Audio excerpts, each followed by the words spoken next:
Welcome to the Flashlight UG. Please don't forget to like, share to friends and family. You can make your comments below. Please subscribe if it's your first time to find us. Thank you. President Obote the late yali agala kufuga for a long time. President Idi Amin Dada yali agala kufuga for a long time. Evidence in my life president. So their student who is our president also yali abagamba at the time. Era kyobola nti information is power. Parliament yaffe negenda kubeera etya ku luno nga terimu bose abantu nga tugeze nga bamwanga kivumbi abatali nga balutta amaguzi abali mwami Nyanzi, mwami Rubongo ya mwami Waiswa Mufumira omwana weka and all those abandi baddenga mwami Rutamaguzi pillars in NUP abatafunye kalulu. I somewhat somehow fault them other than Mr. Mwanga Chivumbi. Rutamaguzi ne mwami Waiswa Mufumira, they've been very, very vocal. Na ye bamanya what the electorate want to hear. Bebadde boogera naye nga ate bebadde boogera bibadde bihatinga government, any government oba yandibadde yo oba yandibadde yange. Tukabanje oba tukite buti because people are getting demoralized. Yes, mukabanje akalulu kabanjibwe awulira nti bakabye akabanje especially ba enkyukakyuka aba NUP kuba be bavuddeyo kosofa ne bagamba nti no. Mbadde ngoberera abantu ba NRM abasinga abamiddwa akalulu babadde balowooza nti kooti bwe banasaba recounting of votes babadde balowooza nti kooti zigenda kukola that kind of bullying. Amidisi kwebaka kunywa waragi binabagala nnyo okugenda mu maloogi, leave those ones aside, bibe bitambula bulungi naye bino ebigasa buli muntu byo nga tebitambula. Nze ngamba nti akalulu bakabanje naye bakabanjize mu kooti. I insist on that advice.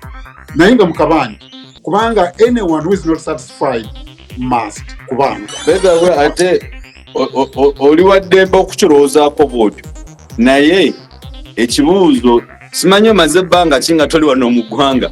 People either misunderstood him or that's what he meant. Nti balowooza nti okabanja it means uprising oba kitegeeza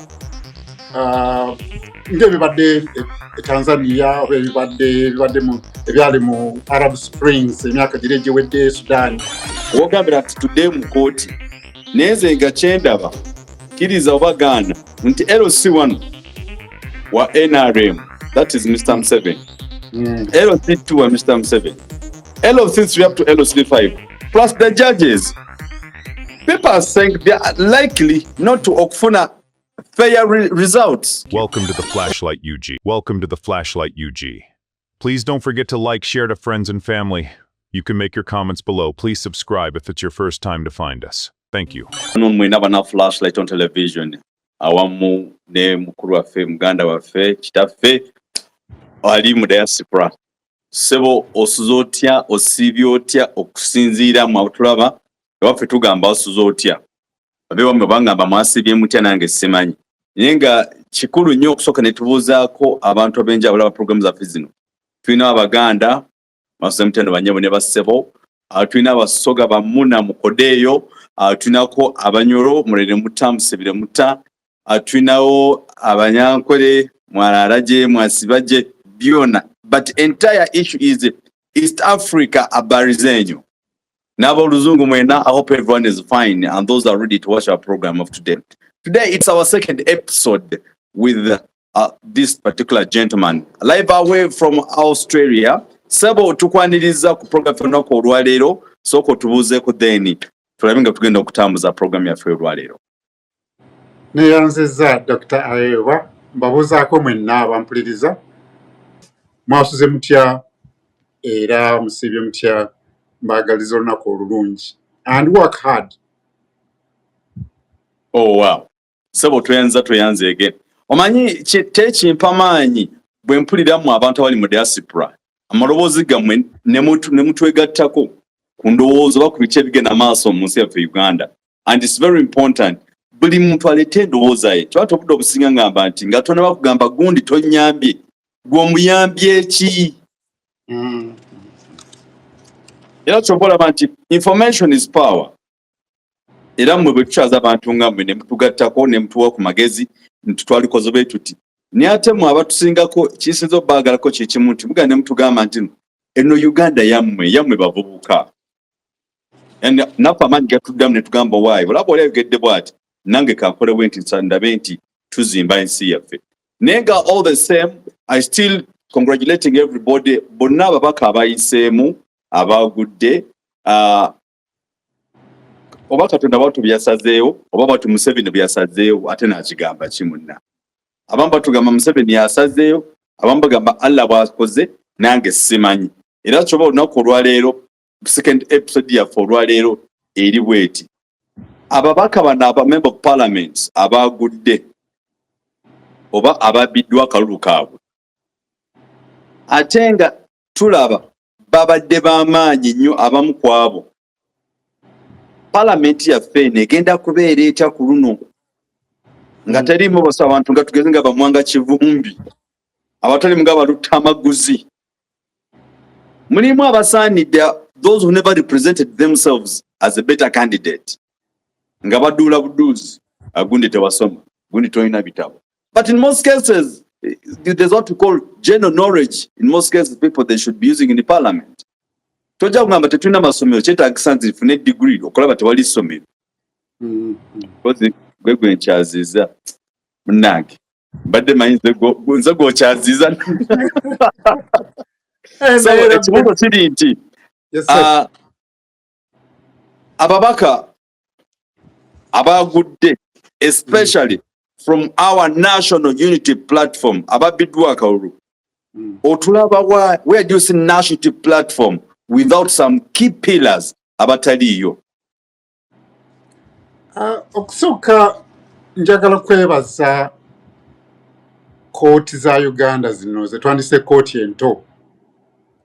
Mbadde ngoberera abantu ba NRM abasinga abaamiddwa akalulu babadde balowooza nti kooti bwe banaasaba recounting of votes babadde balowooza nti kooti zigenda kukola that kind of bullying episodes ng'ezibadde mu kalulu bagambe nti NRM is NRM ne batampalinga n'ebuvooti ne bakukomyawo nga baagala kooti. Naye I really appreciate the lower courts nti buli kooti bajja bagamba obwo bululu bula you tampered with the boxes ne bagaana sepa era abamu ne babalangirira abanoopu n'abebibiina ebirala. So I'm really happy with that nti kooti zisazeewo bulungi. Abantu aba mweyita baani NUP unity platform abatafunye bululu abali mwami Nyanzi mwami Rubongo ya mwami Waiswa Mufumira omwana w'eka and all those abandi baddenga mwami Rutamaguzi abandi baddenga pillars in NUP abatafunye kalulu. Nze I somehow fault them nti abamu other than Mr. Muhanga Kivumbi Rutamaguzi ne mwami Waiswa Mufumira they've been very vocal. Naye bamanya what the electorate want to hear bebadde boogera naye nga ate bebadde boogera bibadde bihatinga government any government oba yandibadde yiyo oba yandibadde yange. So nze ndowooza nti bafunye okulwanyisibwa from the ruling party, not because of NRM, not because of Museveni, but whoever would be in power yandibadde takkiriza such kind of talks. Kati that's what I think myself. Naye kibi nnyo nti unity platform oba NUP abantu ng'abo tebafunye bululu bubatwala mu parliament. Naye okudda ate ku bantu abalala, maybe you ask about other people abatafunye abatakomye mu parliament, other big weights nga siba NUP. Okay, now era wenyine kujeka tusemba kati. What do you think if member of parliaments can be allowed basobola okukkirizibwa ne bali counting obululu bwabwe? Why is it so ntino ko akamu 7 awamu n'omukulembeze His Excellency Bobi Wine kote tebagala kaddibwemu oba bazzeemu kali akawansi lwaki n'akawa president tetuddamu ne tukabala ne tweyimirirako ne tulaba ne bagamba these boxes nti ekyo kye nabaddeko jjo ne ŋŋamba nti I insist nti wabeerewo Munnayuganda agenda mu kooti. Kooti zino eza wansi zimaze okutulaga nti waliwo ensala entuufu singa obululu bubeeramu amatankane ne babuuza chairman nti ebintu bye wabadde osoma obijjawa n'agamba baayisaawa 8 ojja kuba mbabuula gye bivudde ng'ate obisoma kati ne bagamba bino byavudde. So I think nti yes tuddeyo mu kooti this time eteeka okulangira nti tuddemu tukabate kubanga there is overwhelming evidence. Era kyoba olaba Mwami Museveni yagambye mangu ddala nti asaba petition yeeveeyo. Probably ne electoral commission ejja kugamba nti petition yeeveeyo, which is okay, that's the law. Nze bwe nkuwawaabira you put up with defense, isn't it? Kale nze ngamba nti nga akawansi bwe bagambye kaddibwemu oba bagambe nti kabadde tampered with balangirire the right person. Let's go back to court.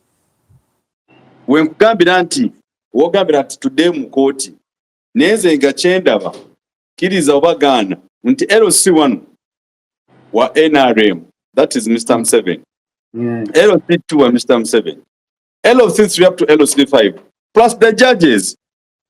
People are saying they are likely not to okufuna fair results. So ndowooza nze mukulooza kwange electoral commission esima busimi negamba kakati tuweemu gundi because we've seen there is no fair judgment apparently. Wenkwedde example nengamba nti ne bwe naabanga nzukuse nonteekamu emmere ejja kuvaayo because down I'm already satisfied najjudde emmere. So ne tunagenda mu kooti we are like not to get positive results. So gwe nga kinoomu, what would be your advice kuwa president? Do you prefer court resumes? Do you prefer tukabanje oba tukite buti? Because people are getting demoralized. Nze ngamba nti omuntu yenna bw'awulira nti abbiddwa akalulu akabanje. Now, wali very sensitive kubanga mbadde following Uganda bwe badde eyogera ku kabanja, especially Mwami Kyagulanyi. People either misunderstood him or that's what he meant. Nti balowooza nti okabanja it means uprising oba kitegeeza ng'ebibadde Tanzania oba ebyali mu Arab Springs emyaka giri egiwedde Sudan. That's not necessarily okabanja. Nze Mwami Tayiibwa nsobola okutwala mu kooti nga nkuwoza emitwalo gyange 10 n'otoginsasula mba nzibanje. Nze ngamba nti akalulu bakabanje naye bakabanjize mu kooti. I insist on that advice. Naye nga mukabanje kubanga anyone who is not satisfied must kubanja. So mukabanjise mu kooti.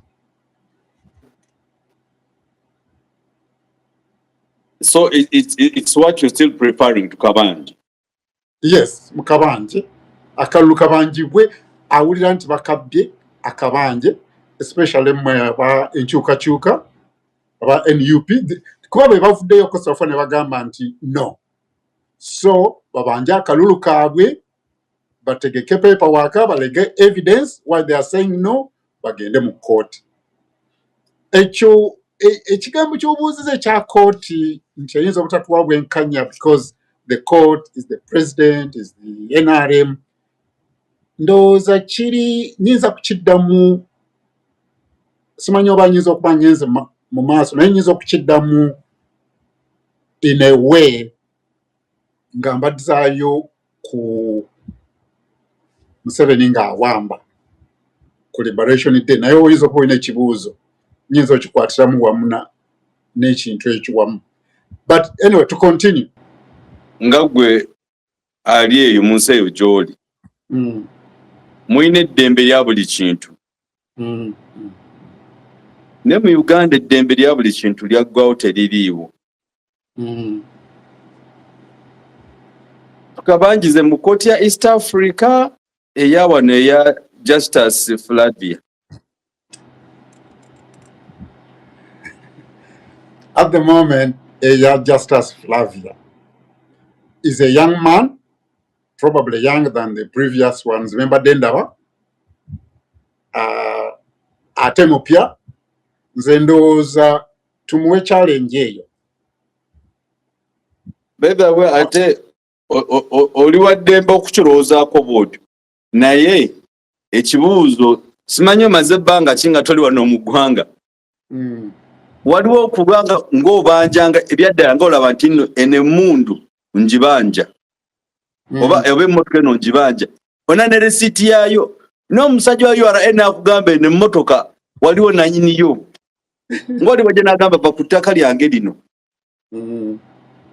omulamuzi n'akugamba ettaka baaligula dda nga you have the original proof. So this what is happening in Uganda. People don't, especially in those big offices, people really don't appreciate, don't accept the wrong things that they are doing. People are just in the prosecution. When kwere example nti mkulu ono Mwanga Kivumbi, whatever is taking place on his side, it is his just okubeera nti ali true and truthful to his people and for the country. We already mukumunyigiriza. Abagamba zina evidence. Abantu bakwa masasi mu garage yange. Yes, nalaba clips, yes. Agamba nti yali personal touring center ye. Yes. Ate nze nesimbawo ko kuba nanonya akakalo akobwa MP. So yeah, okola nawe touring center yo, that which is true. Wokunganyiza gundiro then no bitwala ku electoral gundi ya mwebero ku district wherever it is. Na ye echo chinzizayo ku mwami Museveni nga ya Kawamba. Omukulu yatugamba nti this is not just a mere change of guard. Yes. N'agamba nti oba ebintu obadde mubiwulako mu abakyali abato nti bwe yali alayira yagamba this is not a mere change of guard but a fundamental change. Yeah, bwe twayogera. Nze bwe baawamba nali ku myaka nga 14 Museveni nga awamba. Era olwokuba nti waka waliwo radio abantu bajja edda bwe baalinga bawambe basobanga bakuba obuyimba obulyawo tobuwulira twali tuli awo saawa bazalinga ziwera 5. I can't forget twali baana bato musajja n'agamba I Walter Ochora kati nze ng'omuntu at the time nali simanyi Luzungu nnyo kuba nali mu P7 neŋŋenda neenoonya ekigambo fundamental kuba kye nali simanyi ebisigadde nali mbimanyi. Ekigambo fundamental kye yakozesa tewali yakitegeera ndowooza including the Mbabazizi. Kyali kitegeeza nti there will be no change. That's what he meant. Kubanga yagamba this is not a mere change but there will be no change. Kubanga fundamental mukiteeke mu foundation ebeera concrete, wall zisobola okugwa, foundation tegwa. Bw'ogenda nnyo ne mu dictionary kuba nagenda n'enkinoonya. Fundamental is like a canonical thing or a cardinal thing. It's unchangeable. So on the other side, Kambabule bana Uganda, the NRM and the NRM way, court or not court, is not going this soon. We may have change in government, No, not change in government, change of leaders. Naye omukululo tegujja kukyuka. By the way, kankubuulireko mwami Dr. Ayebwa. President Museveni, in my view, is a student of Obote and a student of Idi Amin Dada, in one or the other. Why? Nti bw'amala okusoma ye kenyini agamba nti yakolako mu office ya president at the time. Yali Obote mu research oba ya security, isn't it? Tosobola kukola in a president's security organization noberanga you don't liaise obanga togenda komu office ya mukulu w'amagye who was Idi Amin Dada. Muteeka kubanga waliwo bye mukwatagana omukulu n'akutuma eno naawe n'ogenda eno. Bishop okiraba kati as a young man ayina byalabiranga ku Obote, ayina byalabiranga ku Amin ng'akola emirimu gye. So right now, and those two people, President Obote, the late, yali agala kufuga for a long time. President Idi Amin Dada yali agala kufuga for a long time. Eyo evidence mweri life president. So their student, who is our president, also yali abagamba at the time, this is a fundamental change, which means no change. Era zenga abagamba waliwo yeta political destroyer does sina sobola binonya wabera bukirip n'agamba abantu abalowooza of change of government mubirindeko for a long time. So what will change right now nti omuntu anaddako okufuga must be in a movement kind of ideology. So bwemba mukabanja not in okusikula enfuufu naye in a movement kind of ideology. N'abo abalamuzi bajja kukabawa. Okay, maybe, hopefully, if all is well. Katugendera tulabe manyi nze I believe in two things. Tunobuziba buyinza okuba tenebuleeta embeera ate empya obutabadde. Nenga my argue is all Ugandans kind of wherever they are, they should if we can have maybe our command center nwagamba why tukoleko kino twegatigate tunekitubanjamu mu embanja very healthy, because me I'm worried of where this country is heading. Because people in diaspora, you want to come back at Uganda, but when you hear such a kind of things, you don't feel like you should come back. But I know with the time we have to be there. All right. So ngamaza kwa your point.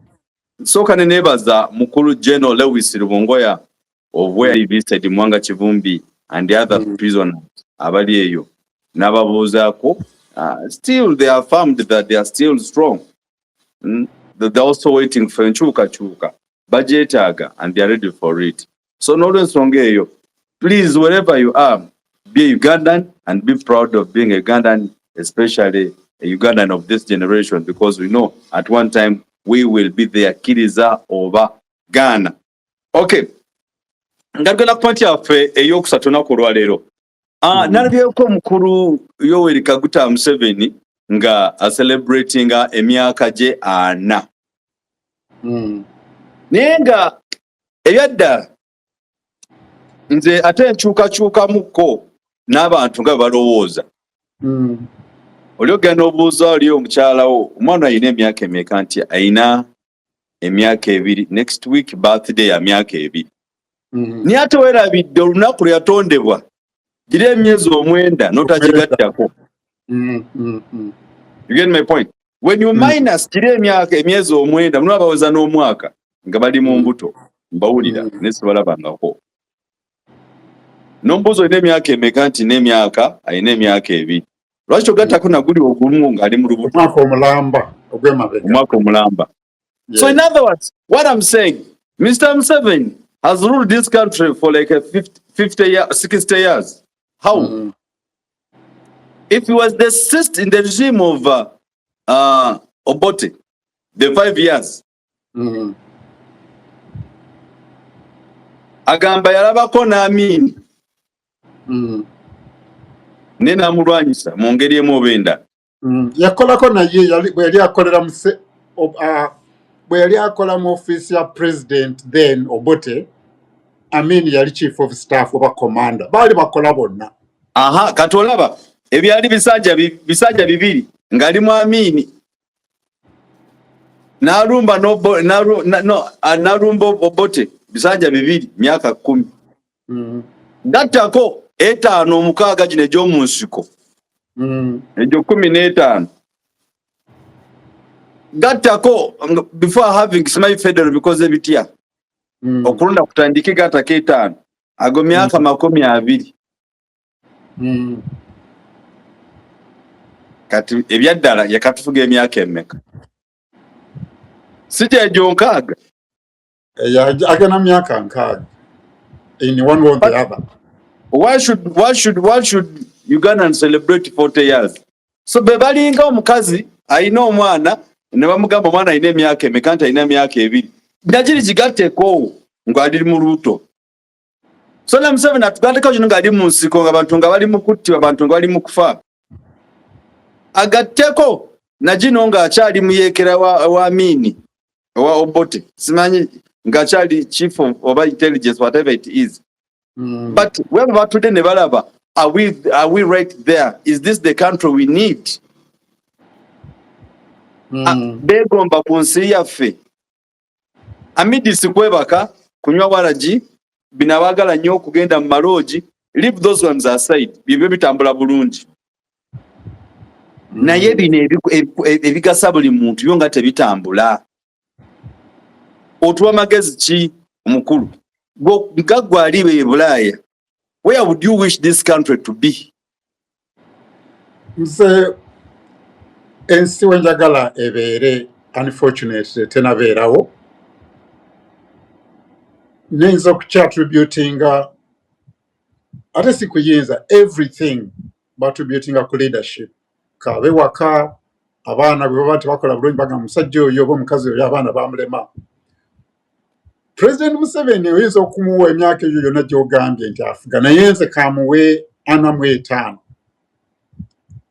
gy'abadde mu nsiko.